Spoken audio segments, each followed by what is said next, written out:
Boa noite para todo mundo. Conforme o pessoal for chegando, a gente segue, né? E depois quem perdeu o comecinho assiste gravado.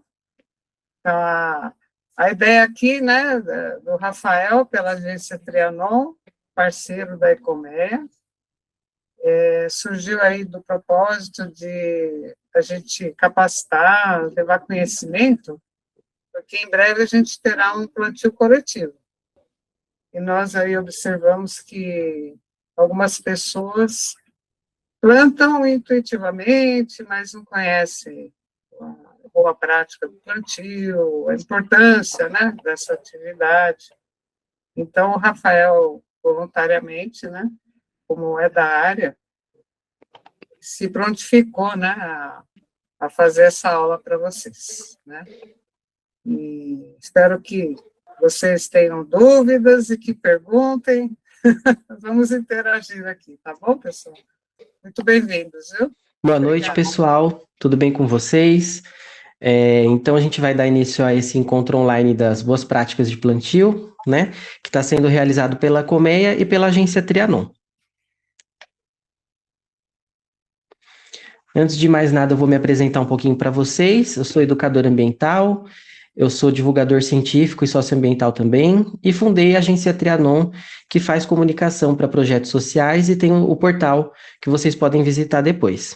Eu sou licenciado em Ciências Biológicas, sou especialista em Ecologia e Botânica, Agrometeorologia e Climatologia, e também agora atualmente estou sendo desafiado, né, a estudar genética e melhoramento de plantas pela Universidade de Uberaba. Então, hoje os conteúdos que nós vamos estar abordando aqui no nosso encontro é espécies adequadas, planejamento do local, passo a passo do plantio, manutenção e monitoramento e a importância de ações de plantio. Então, vamos falar primeiramente de espécies adequadas, tá? Então, vamos lá. A gente tem que pensar, quando a gente vai fazer uma ação de plantio, na espécie ideal que a gente vai plantar, né? Nós temos, então, que escolher e dar preferência sempre para espécies nativas, tá? Por quê? A espécie nativa ela vai ter uma adaptação biológica melhor. Então, ela vai ter uma resistência melhor ao clima e vai reduzir a necessidade de cuidados intensivos. É uma coisa muito simples de entender. Se a gente planta uma árvore que necessita ali de muita água numa região seca, a gente vai ter que regar aquela árvore toda hora, né?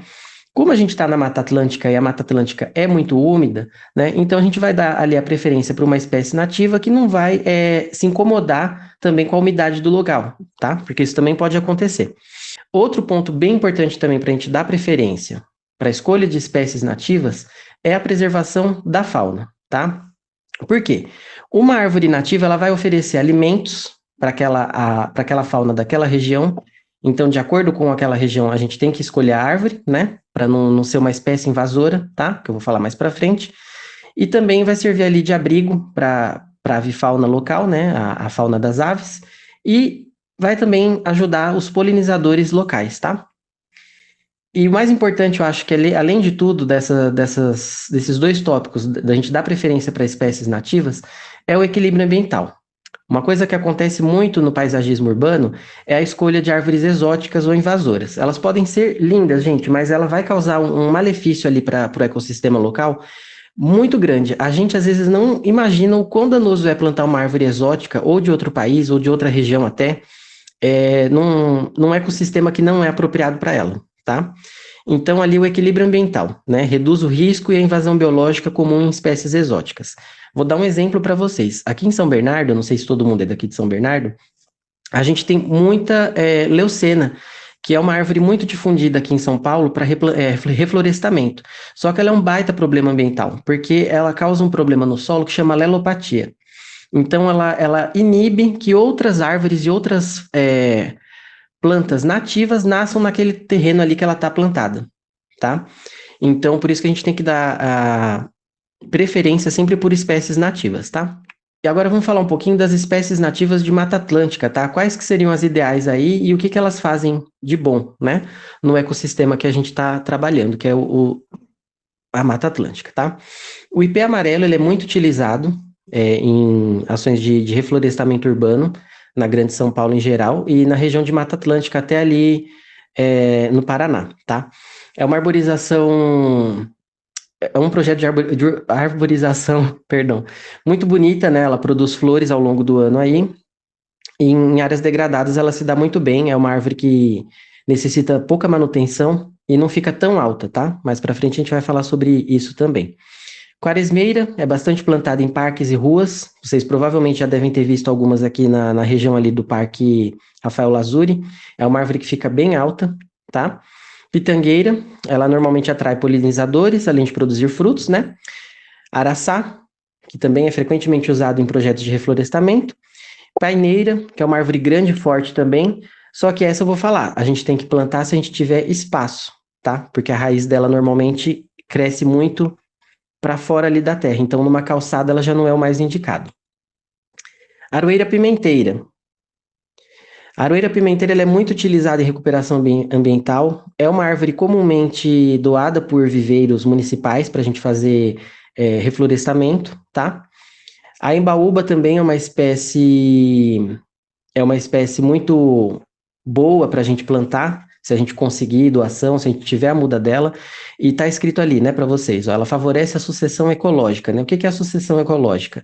É o processo gradual na mudança ali na estrutura da composição de um ecossistema. Então, você plantando embaúba, você vai preparar o solo, às vezes, para você fazer outros tipos de cultura, tá? Outros tipos de plantação, inclusive outras árvores. Se é uma região degradada com árvores invasoras, a embaúba ela vai dar conta ali de melhorar o solo para receber depois árvores nativas novamente. O ingá, ele fixa nitrogênio no solo, tá? Isso fortalece muito o nascimento de plantas e deixa um solo muito rico e serve também ali de alimento para a fauna, ele fornece alimento para a fauna. O gerivá é uma palmeira muito achada na Mata Atlântica também, muito importante para aves e mamíferos. Planejamento local. É importante a gente conhecer a espécie que a gente está recebendo? Com certeza. E é importantíssimo também a gente ter consciência do local que a gente vai estar inserindo essa árvore, né? A gente fazer uma vistoria, planejar o local que a gente vai estar ali fazendo a nossa ação de plantio, tá? Então, a escolha do local, né? A gente tem que adequar ao espaço. Então, o que a gente vai ter que prestar bastante atenção sempre? A fiação elétrica, tá? Espécies de pequeno porte, a gente vai dar preferência para árvores menores, se a gente tiver que fazer uma ação de plantio embaixo de fiação elétrica, tá? Espaços de calçada, a gente vai evitar espécies com raízes agressivas próximas às estruturas urbanas, porque tem raízes que elas vão procurar água com mais frequência, então acaba quebrando tubulação, quebrando parede, levantando calçada e acaba atrapalhando até a mobilidade urbana, tá? E um fator que a gente tem que analisar também é a isolação e o vento. Por quê? A gente tem que avaliar a necessidade e a particularidade de luz e sombra de cada muda, né?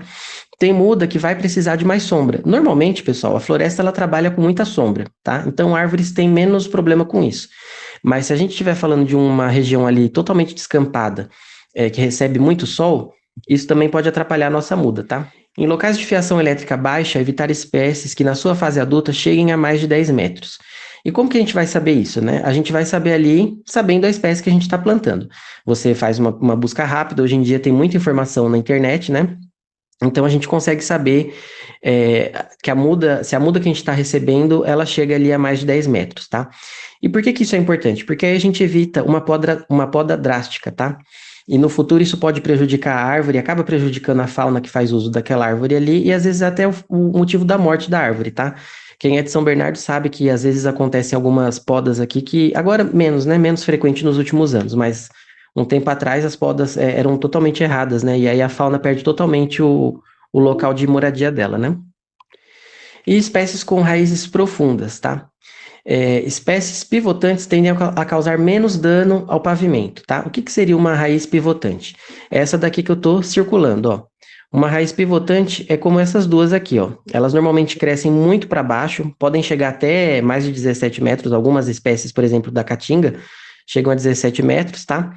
Então, elas vão dar menos problema ali para o entorno, para a calçada, para não acontecer isso, né? Igual na imagem de exemplo aqui que a gente está vendo. Então, a gente vai ter que tentar evitar sempre árvores com raízes superficiais, tá? E vigorosas, né? Que a gente chama, é um termo que a gente usa na botânica, que são essas raízes muito fortes, tá? que podem aí levantar calçadas e romper tubulações, dificultando a acessibilidade.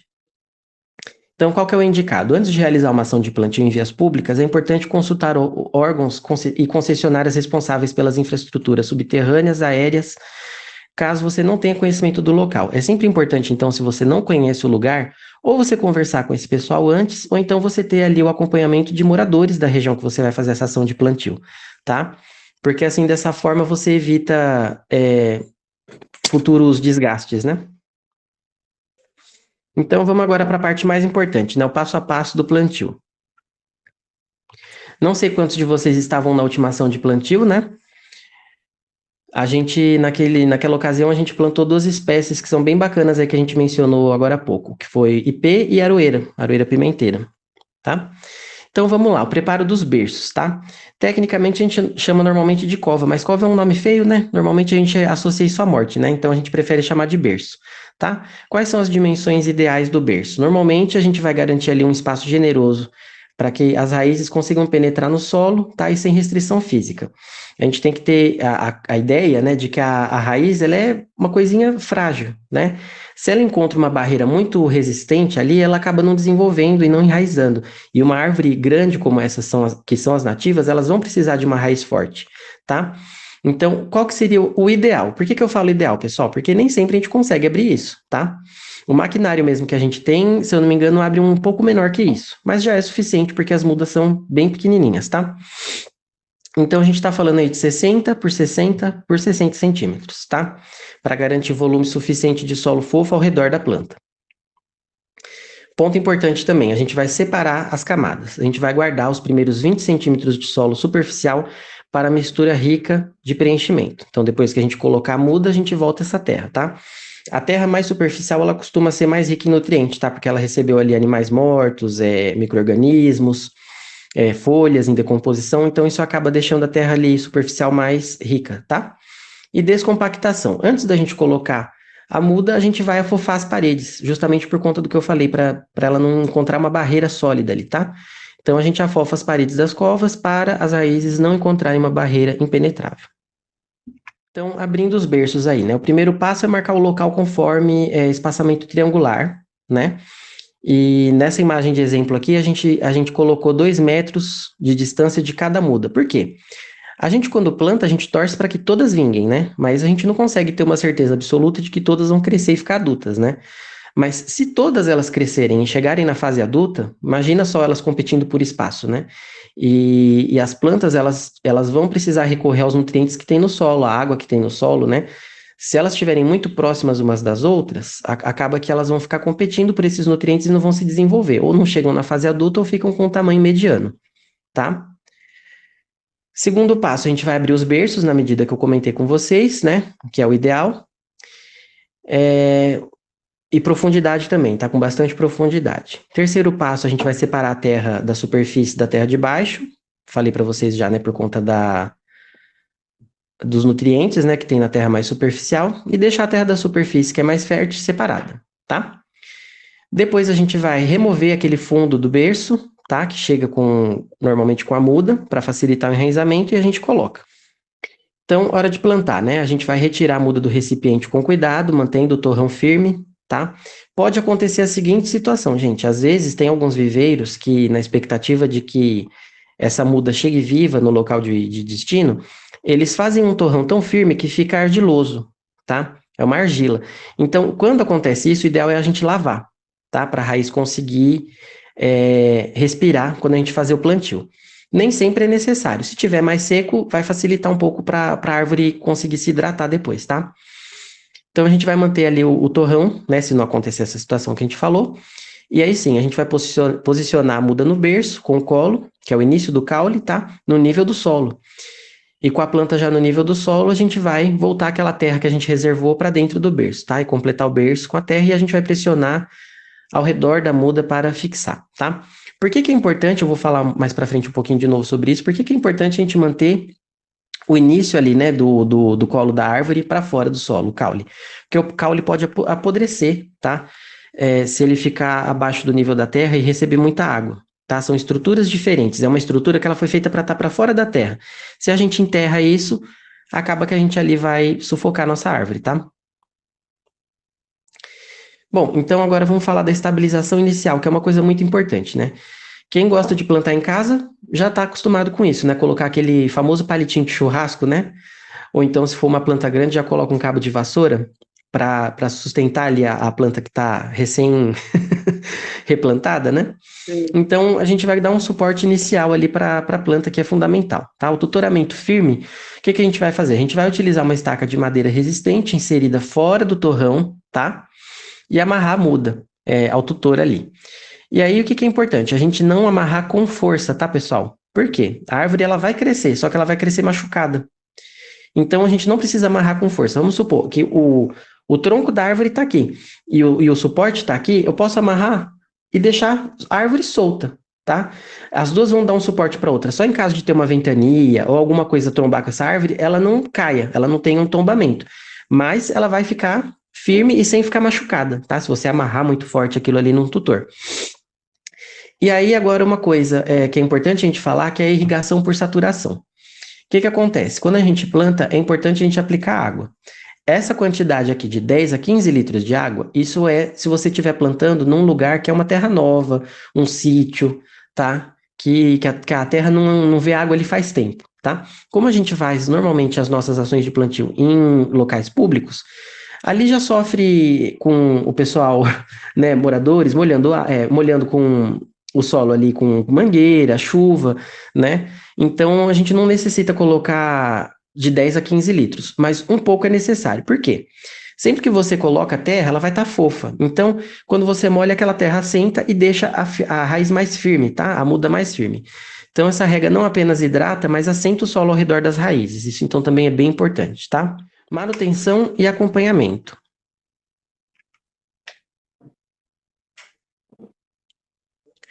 Então, aí eu cito três coisinhas bem importantes, né? A gente não vai enterrar o caule sempre que a gente fizer um plantio de árvore, né? Seja com a ecomeia, seja em outro lugar, seja quando você receber, ganhar uma muda, né? Sempre que você vai plantar, você vai ser um multiplicador do conteúdo que você viu hoje e você não vai esquecer, né? Não pode plantar o caule da árvore, porque senão isso vai apodrecer a árvore, tá?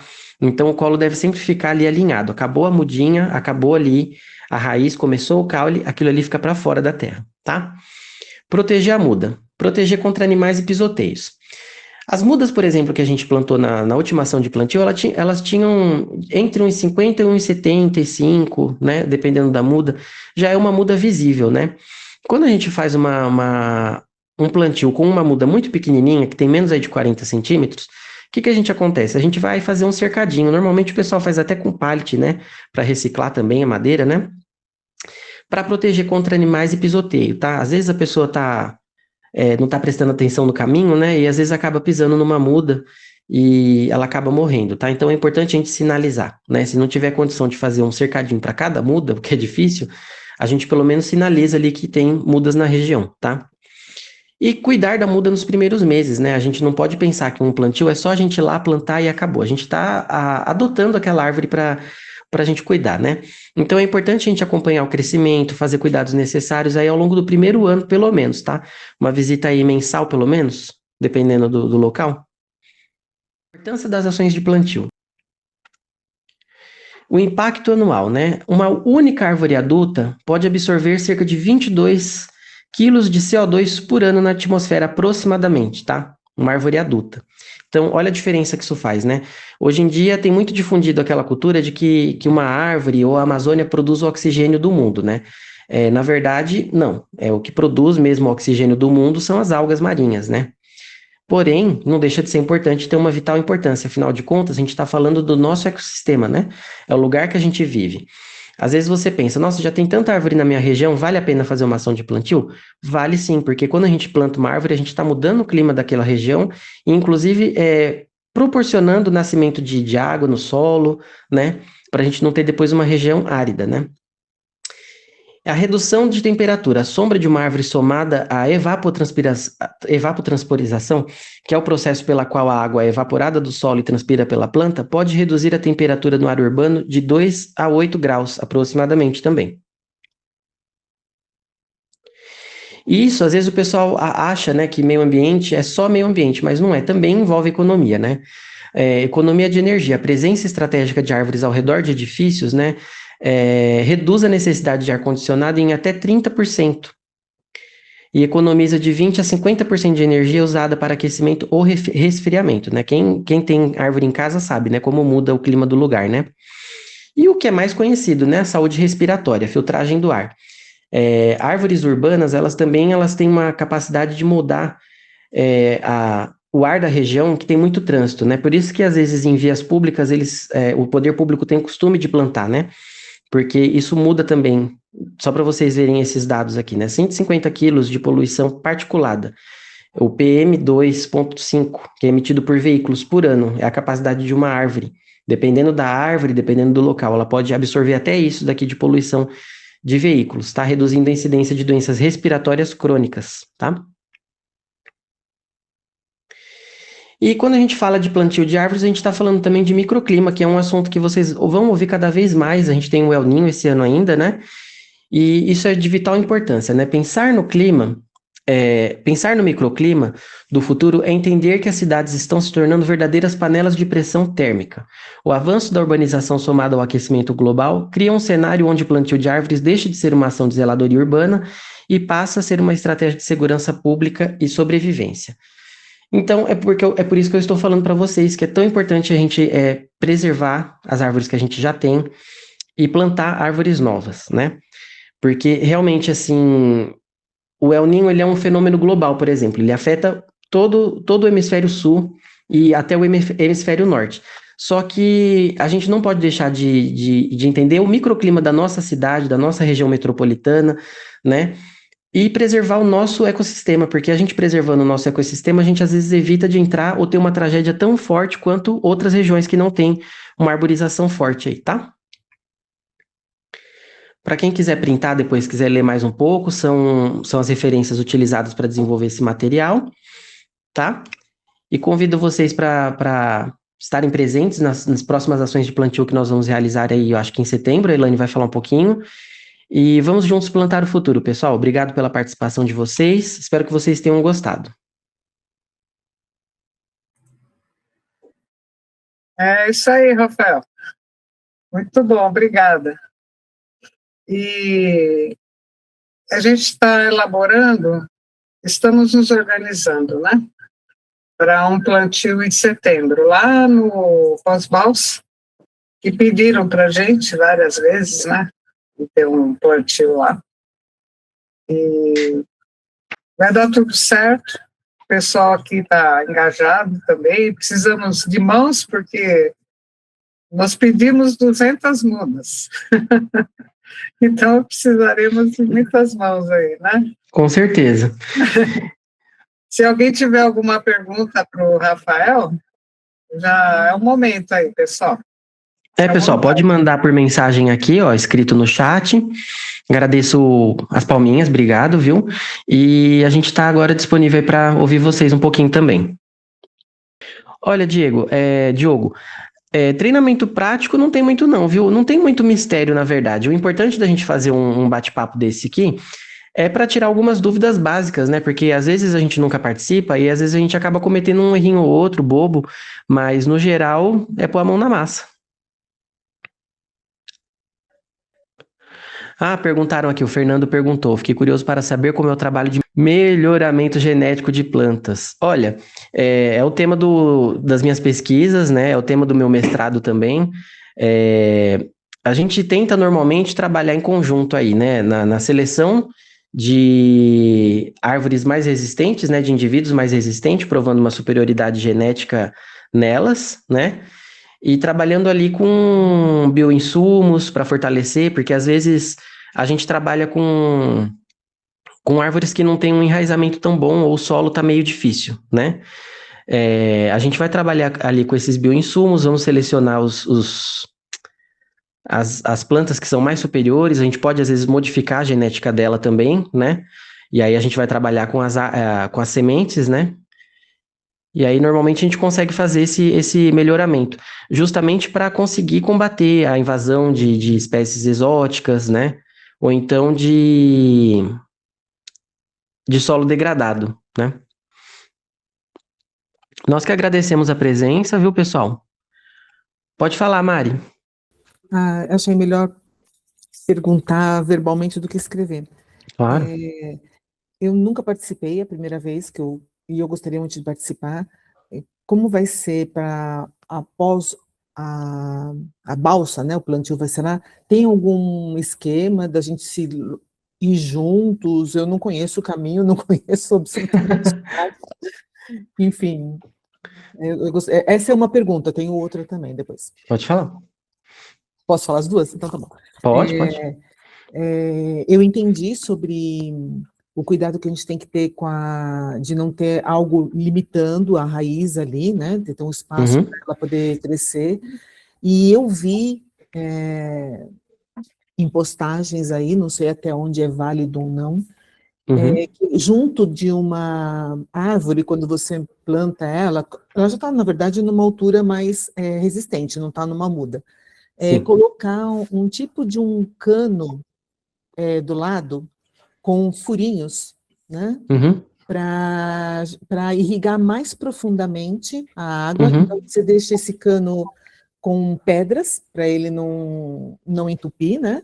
E Sim. deixa um acesso na superfície para a água entrar ali e promover essa motivação da raiz ir para baixo, Isso. não para Uhum. cima, né? Inclusive, é um sistema que eu tenho aqui nos meus vasos também. Ah, que bacana. Só que Tem sido utilizada essa técnica em alguns plantios, né? Depende bastante da espécie. Se for uma espécie que tem essa raiz mais parafuso, né? Que a gente brinca, que ela vai nascer mais para baixo, às vezes dá para a gente ajudar. Uma coisa que algumas pessoas fazem, né? Principalmente em silvicultura, é que dependendo do lugar que é feito um plantio, principalmente quando eles vão revender essas mudas, né? Ou então doar, é que eles normalmente criam a árvore que é mais radicular ali dentro de uma limitação física, né? Que aí a raiz ela não cresce, ela é obrigada a ir para baixo, né? E o cano para hidratar a raiz é excelente, né? É muito bom. E às vezes pode ser até uma ação também de reciclagem, né? A gente pegar canos que são utilizados já, né? Às vezes reciclar esse cano para esse fim, né? Isso é bacana. até pensei, quando eu vi esse vídeo, até pensei naqueles tipo arame de galinheiro, sabe? Uhum. Que Ah, sim. você Isso, faz isso. aí e enche de pedra. Eu acho que deve ter o mesmo sentido, né? E não Sim. precisa furar um cano. Uhum. Mas, enfim, então entendi. O próprio plantio, dependendo da raiz, pode motivar para que a água, ela vá buscar água mais para baixo, Isso. né? A raiz vai mais no sentido do solo. Isso mesmo. Elaine, você quer responder a pergunta que ela fez a primeira, sobre como ir para ação de plantio?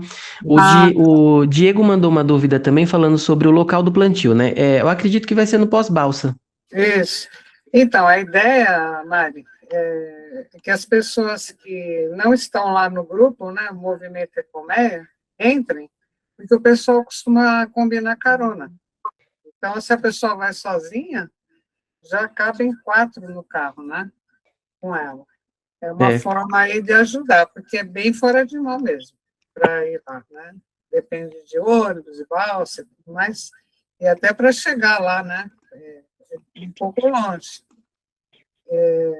Outra coisa, a respeito do local, a intenção é esse mês a gente fazer uma visita prévia, né? Ou no máximo em agosto, porque a gente está prevendo o plantio em setembro. Para ver com a liderança local lá, com a comunidade, o local que esteja necessitando mais de recuperação, né? E aí eu já mandei a área que será plantada no todo lá para a Prefeitura de Itanhaém, são nossos parceiros de doa, né? Sempre. É bem rigoroso lá, eles têm que apresentar relatórios, estudos, né? Porque a gente tem estudos de espécies, e aí eles separam as mudas para a gente. Só para comentar, né? A Elaine falou que a gente vai provavelmente esse mês ainda, né? A gente vai divulgar tudo certinho. Perdão, convidar vocês, né? A gente vai utilizar o protocolo que eu fiz, inclusive, com o apoio da Ecoméia, né? Que virou esse livro bonitinho aqui que vocês estão vendo. Não tem nenhum livro físico ainda na mão, vai chegar. Né? Vai ser lançado na Bienal de setembro, o livro também sobre essa questão de reflorestamento urbano, tá? Isso. Eu fiz uma apostila, viu, Elaine? Eu vou mandar no grupo também para quem participou aqui, tá bom? Manda Tem sim. o conteúdo de que vocês viram hoje lá para vocês assistirem. Deixa eu ver quem levantou a mão. O Diego. Pode falar, Diego. Boa noite. No grupo do Arcomeia. Também? Como faz para entrar no grupo do Arcomeia? A gente vai colocar o link no grupo assim que acabar a aula aqui também. Entra lá que a gente vai planejar tudo lá, antecipadamente, antes de divulgar nas redes, a gente planeja lá com o pessoal. Tá bem bacana o grupo lá, viu? Mari, só para responder sua dúvida antes de eu dar a palavra para a Gabi, infelizmente é meio complicado. Às vezes eles ajudam, às vezes não, né, Elaine? Pode falar, Gabi. A minha dúvida era exatamente, vocês estavam falando que vai ter uma visita lá presencialmente, e antes mesmo de vocês falarem, eu estava querendo saber se a gente vai ter oportunidade de participar com vocês e junto, sei lá, tentar fazer junto. Eu sou da área ambiental, então ter essa experiência seria mais alguma coisa para mim poder ter experiência, poder começar nessa parte de plantio, planejamento de plantio. E dependendo se for sábado, seria até melhor, mas assim, vai depender muito de como vocês combinarem tudo. Não, vai ser de sábado, Gabi, porque inclusive a liderança lá, os moradores estão no trabalho, né? Então a gente pretende colocar no sábado para poderem participar também, né, Rafa? Eu agradeço a todos, pessoal, pela presença, viu? Mais uma vez, muito obrigado. Alguém mais quer fazer alguma pergunta antes de encerrar? Acho que não. Acho que então podemos, foi muito bem então. explicado aí, né? Obrigado. Bem-vindos aí. Quem quiser entrar no nosso grupo lá, que a gente centraliza, né? Isso mesmo. Obrigada. Gratidão, Boa pessoal. noite. Tchau.